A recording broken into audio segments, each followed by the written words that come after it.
This is a Colombian movie and they mostly speak Spanish and YU, which I guess is some sort of native Indian language, so get your subtitles out. And the story itself takes place in Colombia among these clans of native people, who live very humbly in huts and farm goats and whatnot. There's also quite a bit of tradition and mysticism weaved into it all. And the whole thing starts with this young woman and this man who wants to marry her. But he can't afford to pay the dowry, so he's gotta figure out a way to make some money. Preferably a lot of it, and preferably fast too. And this being Colombia, in the 60s, there's really only one way this story can go. And let's just say it's not exactly legal and has to do with plants. But this isn't your average drug kingpin's rise to infamy kind of story. Well, it sorta is, but it's not. It takes a different approach to a very familiar story. Or familiar if you've ever seen anything like Scarface, Blow, or Narcos. Or basically any other movie about someone making a lot of money selling drugs. And this doesn't veer far from that same structure. At the core it's very similar. But as I said, it takes a very different approach to that story. Because it starts with these villagers in the Colombian deserts and jungles. And it stays there, it keeps the story kinda local and small scale. This isn't about being the king of the world and becoming a billionaire. This is about making a lot of money and becoming insanely successful compared to the average person around you.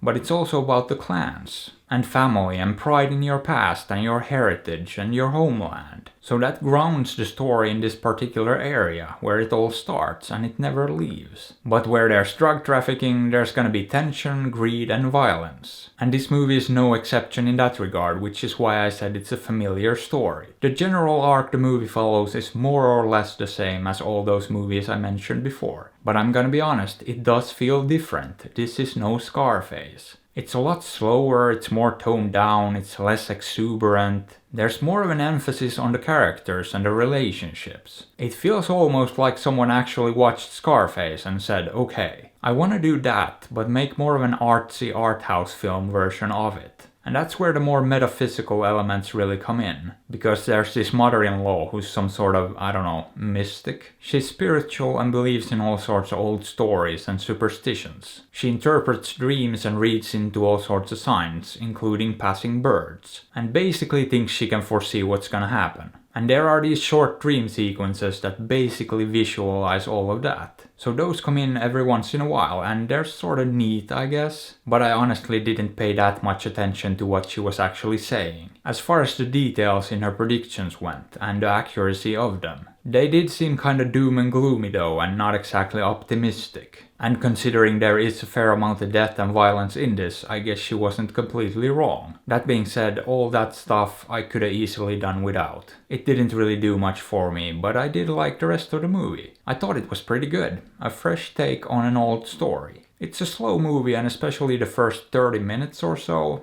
aren't exactly action-packed. And for the first 15 minutes or so, basically the intro sequence, I was kinda wondering what I'd gotten myself into. It just didn't feel like my kinda movie, but once it got going, it was pretty good. I liked it. However, I would have a hard time calling it original, at least as far as the story goes. But it was an enjoyable movie, and from a technical point of view, it was well made too. Very good looking and stylish. But would I recommend it? Sure, especially if you want to see Scarface without the yelling and the mountains of coke. So maybe give it a look, maybe don't. I'm not your dad. But I am trying to sell out, so consider liking, subbing, hitting that bell and supporting me on Patreon. Because I really need to build a fancy house in the middle of the desert. And hey, why not drop a comment below or check out another review?